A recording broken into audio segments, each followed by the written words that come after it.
Hello दोस्तों, मैं नीतू आपका स्वागत करती हूँ आपके अपने channel UGC net self study में। तो चलिए, आज जो मैं क्वेश्चन लेकर आई हूँ वो मैंने कल आपका जो है 100 क्वेश्चन करा चुका है और आज जो है बाकी 50 क्वेश्चन आज भी कराने वाली हूँ। ठीक है, तो ये काफ़ी ही इम्पोर्टेंट क्वेश्चन है, चाहे वो आप पीजीटी टीजीटी बिहार के टीचर के लिए तैयारी कर रहे हो या आप यूजीसी नेट के एस्पिरेंट हो या अन्य अदर जितने भी कॉम्पिटिटिव एग्ज़ाम हैं हिंदी से होने वाले, झारखंड के सीजीएल का भी, तो ये सभी के लिए इम्पॉर्टेंट है। तो चलिए, अगर आप मेरे वीडियो पर न्यू हैं तो ज़रूर से मेरे चैनल को सब्सक्राइब शेयर भी कर दें। तो चलिए, बिना विलम्ब के सीधे चलते हैं क्वेश्चन की तरफ। तो हमारा पहला क्वेश्चन है, 1 सेकेंड, चलिए देख लेते हैं पहला क्वेश्चन क्या है। तो बैताल पचीसी के रचनाकार कौन है? तो कौन है? तो श्रुति मिश्र थे। ठीक है, अगला क्वेश्चन है हमारा, बैर क्रोध का अचार या मुरब्बा है, ये पंक्ति के रचयिता कौन है? तो ये जो हैं ये रामचंद्र शुक्ल के द्वारा कही गई महत्वपूर्ण उक्ति है, पंक्ति है, जो कहिए आप, ये काफ़ी बार पूछी गई है एग्जाम में, तो ये आपको ध्यान रखना है। ठीक है, अगला देख लेते हैं। अगला क्वेश्चन है कि भक्तमाल भक्तकाल के कवियों की प्राथमिक जानकारी देता है, इसके रचयिता कौन थे? तो नाभादास का भक्तमाल था। अगला क्वेश्चन है कि भारत का शेक्सपियर किसे कहा जाता है? तो भारत का जो शेक्सपियर है वो कालिदास को कहा गया है। ठीक है, अगला क्वेश्चन है हमारा, भारत की प्राचीन भाषा क्या है? तो भारत की जो प्राचीन भाषा है वो हमारी संस्कृत रही है और संस्कृत से ही पाली, प्राकृत, अपभ्रंश और हमारी आधुनिक हिंदी या अभी जो अवहट या आपका जो हिंदी जन्म ली है वो हिंदी के जो जन्मदात्री है वो कौन है? तो हमारा संस्कृत ही रहा है जो भारत की प्राचीन भाषा रही है। अगला क्वेश्चन है कि भारत के किस प्रांत में कोंकणी भाषा बोली जाती है? तो वो है महाराष्ट्र तथा गोवा। ये काफ़ी इंपॉर्टेंट क्वेश्चन है, पीजीटी में पूछी गई थी। ठीक है, तो आप इस तरह के क्वेश्चन को ध्यान में रखना है आपको। अगला क्वेश्चन है कि भारत के प्रथम राष्ट्र कवि कौन थे? तो वो थे मैथिली शरण गुप्त, और ये राष्ट्र कवि जो घोषित किए गए वो अपने भारत भारती जो इनकी रचना है 1912 ईस्वी में जो इन्होंने लिखा है भारत भारती, उनके कारण इनको राष्ट्र कवि का दर्जा दिया गया था। ठीक है, अगला क्वेश्चन है कि भारत भारती काव्य के रचनाकार कौन है? तो अभी जैसे मैंने जिक्र किया इसका, तो मैथिली शरण गुप्त जी इसके रचनाकार हैं। अगला क्वेश्चन है हमारा कि भारत में शिलालेखों का प्रचलन किसने कराया था? तो वो थे अशोक। तो अशोक स्तंभ इनका प्रचलित है। आगे देख लेते हैं क्वेश्चन। अगला क्वेश्चन है कि भारत में संस्कृत माँ है, हिंदी बहुरानी और अंग्रेजी जो है वो नौकरानी है, किस महापुरुष के अनमोल वचन है? तो वो किसने कहा है? तो डॉक्टर कामिल बुल्के ने ये कोटेशन को कहा है, तो आपको ध्यान में रखना है, पूछी जा चुकी है। भारत में सबसे अधिक बोली जाने वाली भाषाई समूह क्या है? तो वो है इंडो आर्यन। अगला क्वेश्चन है हमारा, भारत में सबसे कम बोली जाने वाली भाषाई समूह कौन सी है? तो वो है चीनी तिब्बती। तो आपको ध्यान रखना है कि अधिक कौन सी भाषाई समूह है और कम कौन सी भाषाई समूह का प्रयोग होता है। अगला क्वेश्चन है कि भारत में सर्वाधिक लोगों द्वारा कौन सी बोली बोली जाती है? तो हमारी हिंदी देवनागरी लिपि है जो प्रयोग में की जाती है ज़्यादातर। अगला क्वेश्चन है कि भारतीय इतिहास का कौन सा स्रोत प्राचीन भारत के व्यापारिक मार्गों पर मौन है? तो वो है मिलिंद पानो। अगला क्वेश्चन है कि भारतीय भाषाओं को कितने प्रमुख वर्गों में बांटा गया है? तो 4 प्रमुख वर्गों में बांटा गया है। अगला क्वेश्चन है,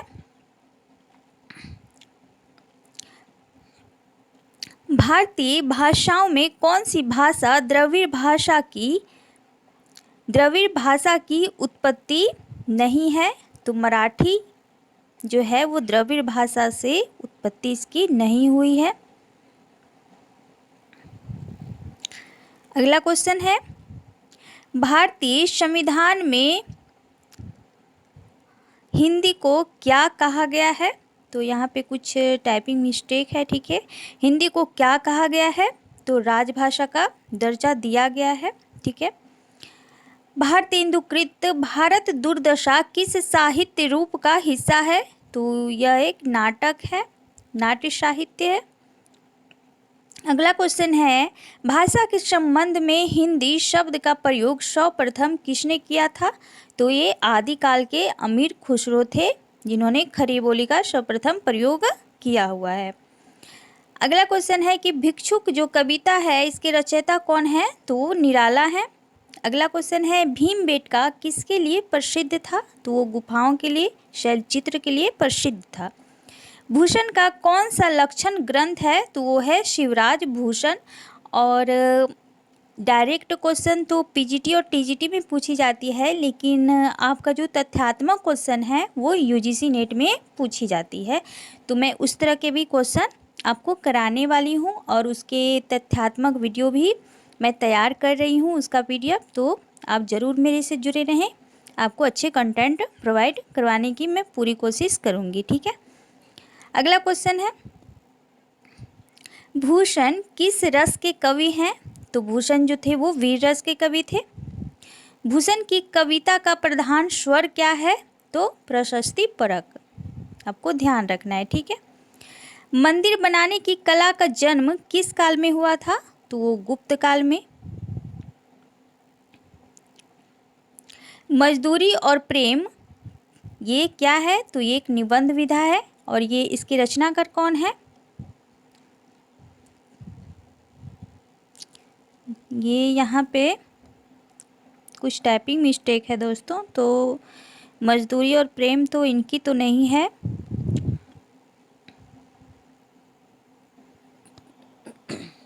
यहाँ पे नहीं होगा, सरदार पूर्ण सिंह होंगे, ठीक है, पूर्ण सिंह होंगे। इसके आंसर जो है वो पूर्ण सिंह है। तो आपको ध्यान रखना है, क्योंकि कभी कभी टाइपिंग मिस्टेक हो जाती है, तो आपको ध्यान रखना है, ठीक है। आगे देख लेते हैं अगला क्वेश्चन क्या है। तो अगला क्वेश्चन है कि मध्य प्रदेश के किस जिले को देश का प्रथम हिंदी साक्षर जिला घोषित किया गया है? तो वो है नरसिंहपुर को, ठीक है। अगला क्वेश्चन है, मनुष्य के आचरण के प्रवर्तक भाव या मनोविकार ही होते हैं, बुद्धि नहीं। तो मनुष्य के जो आचरण होते हैं उसके प्रवर्तक कौन से हैं?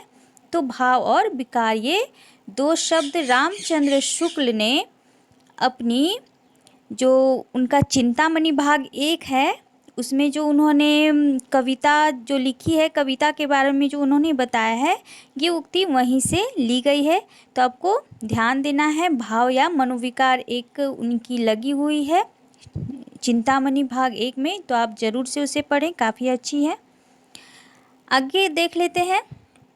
आगे है कि मनुष्यता की विपरार्थक क्या है, यानी मनुष्यता का विपरार्थक क्या है? तो बर्बरता।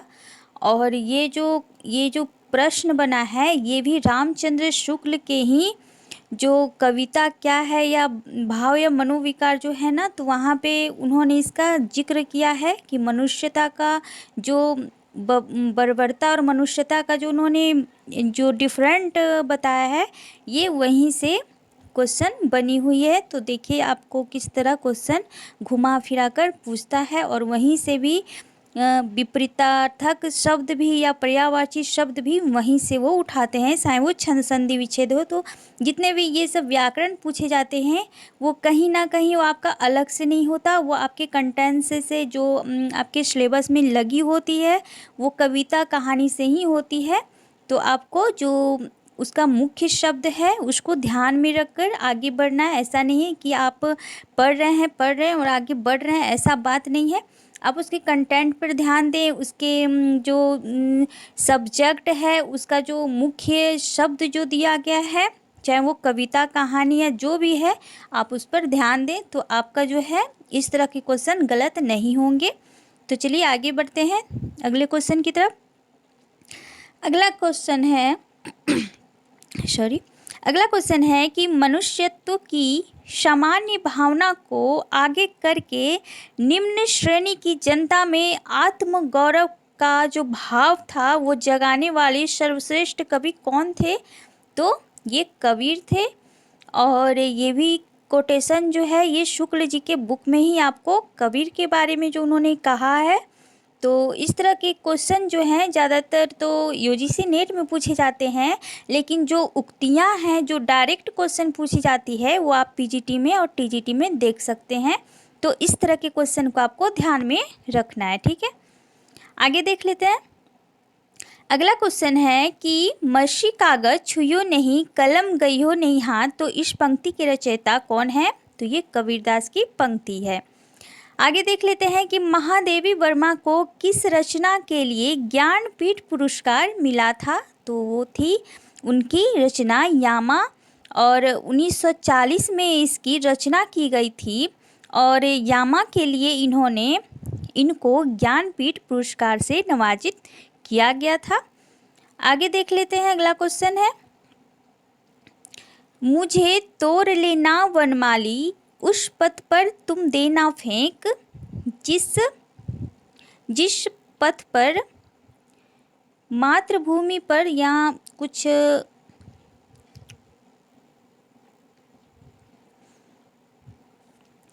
तो मातृभूमि पर शीश चढ़ाने जिस पथ जावे वीर अनेक। तो इसके जो इस पंक्ति के जो रचयिता हैं कौन है? तो माखनलाल चतुर्वेदी, ठीक है। अगला क्वेश्चन है कि मेगास्थनीज ने अपनी पुस्तक इंडिका में किसके शासनकाल का वर्णन किया है? तो वो है चंद्रगुप्त मौर्य का किया है। अगला क्वेश्चन है हमारा कि मैथिल कोकिल किसे कहा जाता है? तो मैथिल कोकिल विद्यापति को कहा जाता है, क्योंकि इन्होंने जो मैथिली में पदावली लिखा है वो उनसे इनको काफ़ी प्रसिद्धि मिली है। और प्रसिद्धि का आधार भी अगर कहें इनकी रचनाओं में तो पदावली ही है। और इनकी दो रचनाएं अवहट में लिखी गई है, तो कृति लता और कृति पताका भी इनकी दो रचनाएं हैं जो अवहट भाषा में लिखी गई है, और बाकी संस्कृत की रचनाएं हैं। तो इसके साथ अगले क्वेश्चन की तरफ बढ़ते हैं। मैथिली किस राज्य की भाषा है? तो मैथिली जो है वो बिहार की राज्य की भाषा है। मैला आंचल उपन्यास के लेखक कौन है? तो फणीश्वरनाथ रेणु। और ये जो है आपके टीजीटी या पीजीटी में लगी हुई है बिहार के सिलेबस में, और स्टेट में भी यहाँ से क्वेश्चन पूछे गए थे। और इसकी अगर रचना काल की बात करें तो ये 1954 में इसकी रचना की गई है। अगला क्वेश्चन है, यह युग यानी कि भारतेंदु बच्चे के समान हंसता खेलता आया था, जिसमें बच्चों की सी निश्चलता, अक्खरपन, सरलता और तन्मयता थी। यह कथन किस आलोचक का है? तो ये जो है ये रामचंद्र शुक्ल जी का कथन है भारतेंदु युग के लिए, तो आपको ध्यान में रखना है। अगला क्वेश्चन देखते हैं कि यामा के रचयिता कौन है? तो अभी जिक्र किया है महादेवी वर्मा, और यामा के लिए इन्हें ज्ञानपीठ पुरस्कार मिल चुका है। अगला क्वेश्चन है, रंगभूमि जो उपन्यास है इसके रचयिता कौन है? तो मुंशी प्रेमचंद्र जी हैं, और रंगभूमि का जो रचना काल है वो 1925 ईस्वी है, ठीक है। अगला क्वेश्चन है हमारा, अगला क्वेश्चन है, रक्त है या है नशों में सूत्र पानी, जांच कर तू शीश दे कर जवानी। तो इस पंक्ति के रचयिता कौन है? तो माखनलाल चतुर्वेदी जी हैं, ठीक है। अगला क्वेश्चन है कि रस मीमांसा रस सिद्धांत से संबंधित जो पुस्तक है वो किसकी है? तो वो है आचार्य रामचंद्र शुक्ल जी का। अगला क्वेश्चन है कि रसिक प्रिया के रचयिता कौन है? तो वो हैं केशव दास। लेकिन अगर रस प्रिया आपको वहाँ पे मिल जाए तो आप वहाँ पे कंफ्यूज कर जाएंगे, क्योंकि रस प्रिया जो है वो फणीश्वरनाथ रेणु जी की एक कहानी है, और रसिक प्रिया जो है वो केशव दास की काव्य है। तो आपको यहाँ पे ध्यान देना है ये छोटी सी डिफरेंट को। अगला क्वेश्चन है कि राग दरबारी जो उपन्यास है इसके रचयिता कौन है? तो राग दरबारी जो है वो श्रीलाल शुक्ल जी का उपन्यास है, जो कि आपकी यूजीसी नेट में लगी हुई है, और इसकी जो रचना काल है वो 1968 ईस्वी है। ठीक है, तो आपको रचना भी ध्यान में रखना है कि उसकी रचना काल कब है। अगला क्वेश्चन है कि राजभाषा आयोग के अध्यक्ष कौन थे? तो बीजी खैर थे, तो ये तो मालूम होना चाहिए सबको। अगला क्वेश्चन है कि रानी केतकी की कहानी की भाषा को क्या कहा गया है? तो खरी बोली। ठीक है, अगला क्वेश्चन देखते हैं। अगला क्वेश्चन है कि रानी केतकी की कहानी के रचयिता कौन है? तो इंशाअल्लाह खां है। ठीक है,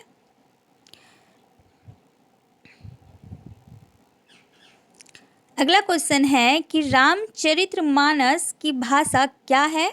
तो रामचरितमानस की जो भाषा थी वो अवधी भाषा में लिखी गई है। तुलसीदास ने अवधी भाषा का प्रयोग किया है। तो तुलसीदास की जो 12 ग्रंथ हैं उसमें कुछ अवधी हैं और कुछ ब्रज भाषा में उन्होंने रचना की हुई है, जिसमें रामचरितमानस जो है वो अवधी भाषा में लिखी गई है। और इसके जो कांड हैं उसमें 7 कांड है। ठीक है, तो आपको कांड भी ध्यान में रखना है। अगला क्वेश्चन है कि दिवावसान का समय मेघमय आसमान से उतर रही है, वह संध्या सुंदरी परी सी धीरे धीरे, इस पंक्ति के रचनाकार कौन है? तो ये निराला जी की पंक्ति है। तो इस तरह जो अभी है मैंने आपको 50 क्वेश्चन कराया, जो काफ़ी इम्पोर्टेंट है और पूछी भी गई है और पूछी जा सकती है पीजीटी टीजीटी या यूजीसी नेट या सीजीएल में। तो आपको ध्यान रखना है इस तरह के क्वेश्चन, क्योंकि ये डायरेक्ट फैक्ट वाले क्वेश्चन है और क्वेश्चन ऐसे ही आते हैं, तो आपको ध्यान रखना है इन क्वेश्चनों को। चलिए आगे के लिए मैं कल फिर एक नया वीडियो के साथ आती हूँ। तब तक के लिए आप अपना पढ़ाई को कंटिन्यूअस बनाए रखिए। चलिए, थैंक यू सो मच आज के लिए।